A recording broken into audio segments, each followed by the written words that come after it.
बिस्मिल्लाहिर्रहमानिर्रहीम। नाज़रीन अस्सलाम वालेकुम। आप देख रहे हैं साबिर शाकिर को यूट्यूब चैनल पे। आज है जनाब 6 अगस्त साल 2020 और दिन है आज जुमेरात का।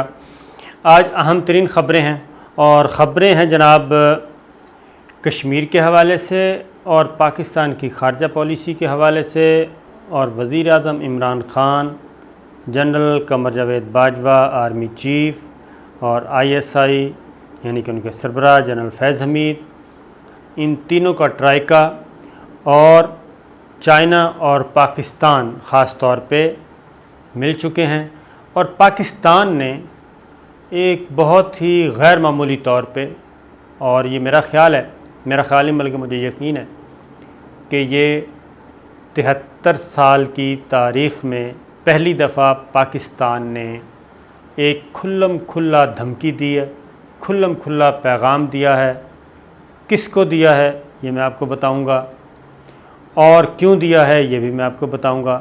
लेकिन ये पाकिस्तान की खारजा पॉलिसी में एक बहुत बड़ा टर्न आने वाला है, बहुत बड़ा चेंज आने वाला है।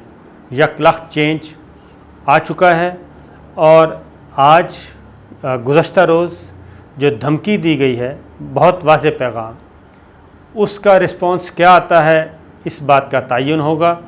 और ये मामला शुरू हुआ है, कश्मीर से शुरू हुआ था और 1 साल पूरा हुआ।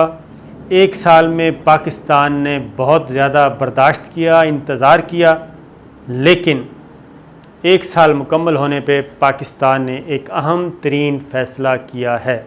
पाकिस्तान ने अहम तरीन फ़ैसला किया है और वो अहम तरीन फ़ैसला क्या है मैं ये आपको बताऊंगा। सबसे पहले तो 1 साल हुआ कश्मीर, सबसे बड़ा इवेंट जी कश्मीर का हुआ आज़ाद कश्मीर में, और 5 अगस्त यौम इस्तेहसाल मनाया गया। और सबसे बड़ा इवेंट मुज़फ़्फ़राबाद आज़ाद कश्मीर में हुआ, जिसमें वज़ीर आज़म इमरान ख़ान और वज़ीर आज़म आज़ाद कश्मीर राजा फ़ारूक हैदर, सूबाई कह रहा हूँ, कश्मीर की काबीना, वफाकी काबीना पाकिस्तान की, अहम सियासी रहनुमा, अपोजिशन के अरकान, इन सब ने मुज़फ़्फ़राबाद में एक रैली का अहतमाम किया खुली सड़कों में और कश्मीरियों के साथ इज़हार यकजहती किया। और उस इवेंट में फिर वज़ीर आज़म ने ख़िताब किया मुज़फ़्फ़राबाद में कानून साज असम्बली में, और वहाँ पे तमाम की तमाम कश्मीरी लीडरशिप ने पाकिस्तान के नए सियासी ऑफिशियल नक्शे को सपोर्ट किया है और खैर मकदम किया है। और उन्होंने कहा है कि ये बहुत पहले होना चाहिए था, ये अब हुआ है लेकिन बहुत हुआ है और अब इससे चीज़ें आगे बढ़ेंगी।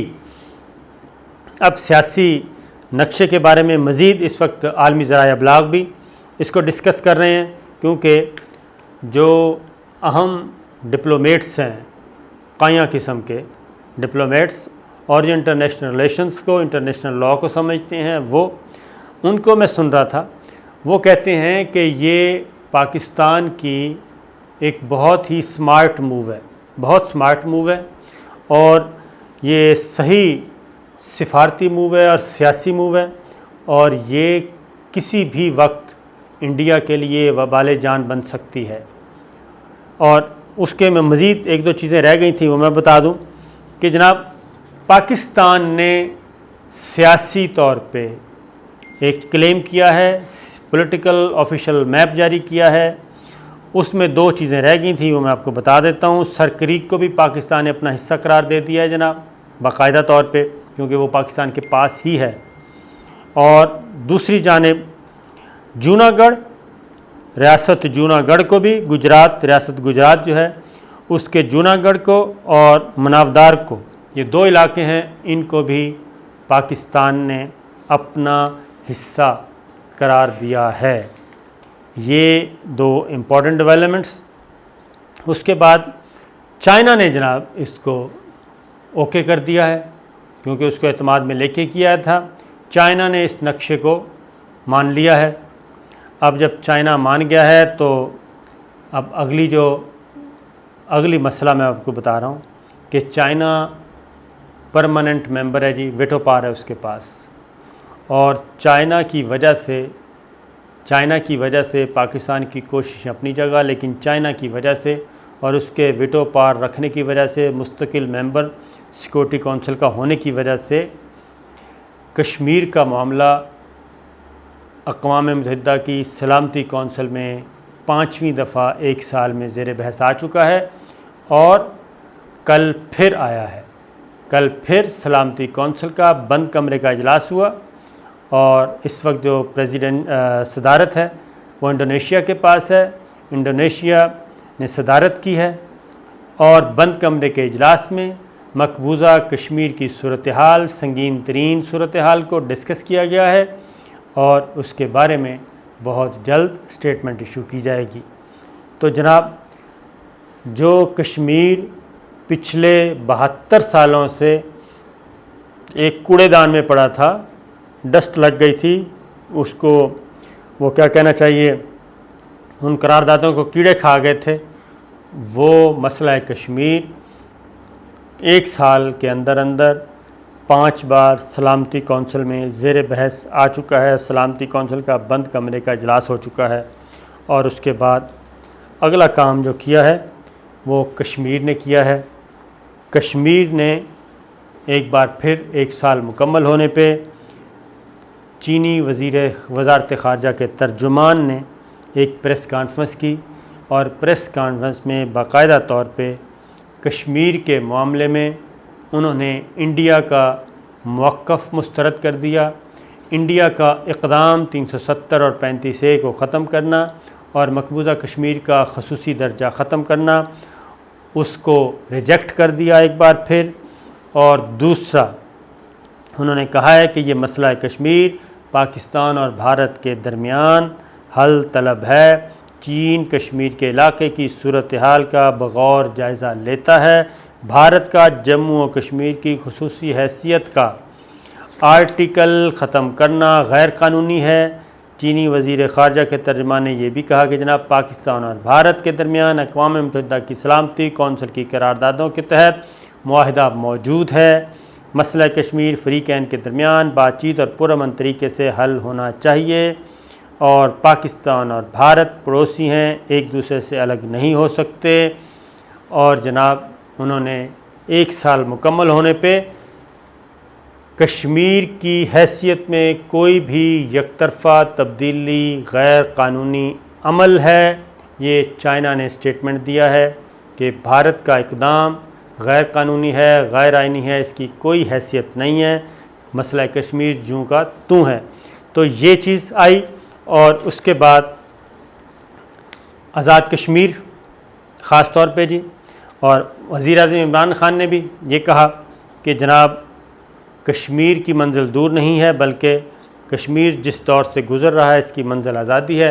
और ख़ास तौर पे इस मौके पे सैयद अली गिलानी को निशान पाकिस्तान से नवाजा गया। जनाब, मकबूजा कश्मीर में मुअम्मर तरीन हमारे जो रहनुमा हैं सैयद अली गिलानी, उन्होंने पूरी उम्र तहरीक आज़ादी के लिए वक्फ़ कर दी है और इस वक्त वो बिस्तर अलालत पे हैं और 90 साल से ज़ायद उनकी उम्र हो चुकी है, लेकिन अभी भी वो पाकिस्तान का मतलब क्या, ला इलाहा इल्लल्लाह का नारा बुलंद कर रहे हैं। पाकिस्तान इनको निशान पाकिस्तान से नवाजा है। अब जनाब, दूसरी जानिब आते हैं कि पाकिस्तान ने किया। हाँ जी, एक और चीज़ बताऊँ जी, दूसरा मुल्क है तुर्की।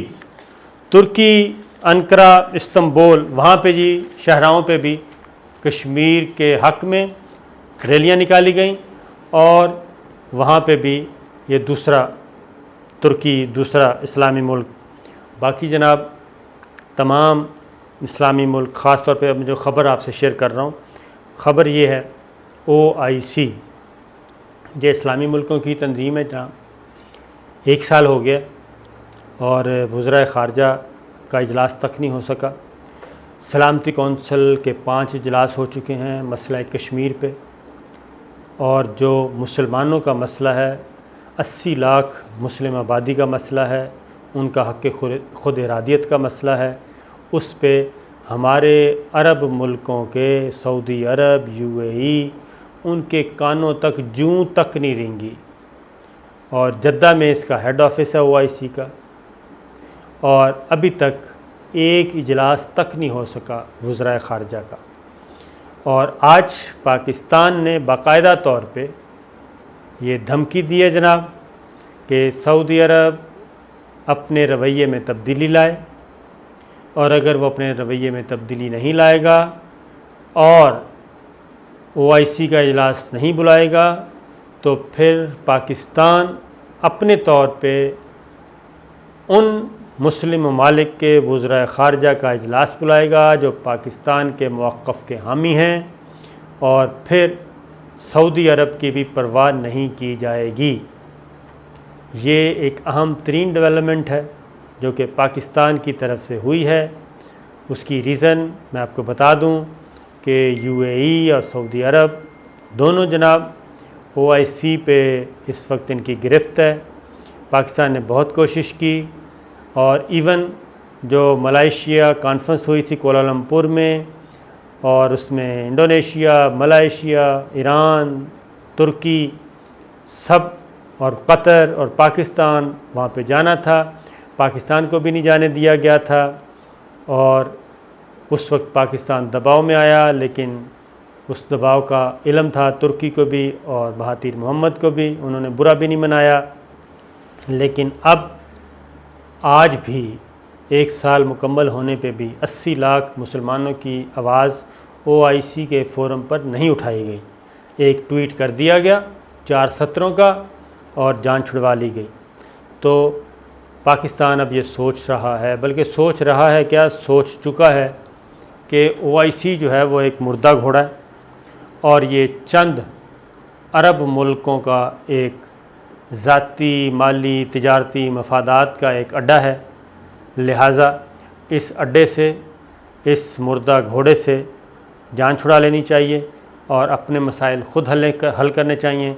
और Pakistan, China, Iran, Qatar, Bangladesh, Nepal, तुर्की और लाइक माइंडेड ग्रुप मलाइशिया, अब ये मिल के शायद एक नया फ़ोरम बनाएंगे, और ये नया फ़ोरम जो है वो फिर इन मुल्कों के काम आएगा। उसकी रीज़न ये है कि पाकिस्तान एक एटमी मुल्क है, और ऐसा नहीं है कि पाकिस्तान ने कभी सऊदी अरब और UAE की मुश्किल वक्त में मदद ना की हो, बहुत ज़्यादा मदद की है। और पाकिस्तान हर वक्त, पाकिस्तान को जब भी उन्होंने पाकिस्तान की फ़ौज को, अवाम को पुकारा, पाकिस्तान के लोग गए और पाकिस्तान की फ़ौज ने दिफा भी किया। लेकिन अब पैमाना सब लबरेज़ हो चुका है, ये बड़ी ख़बर थी।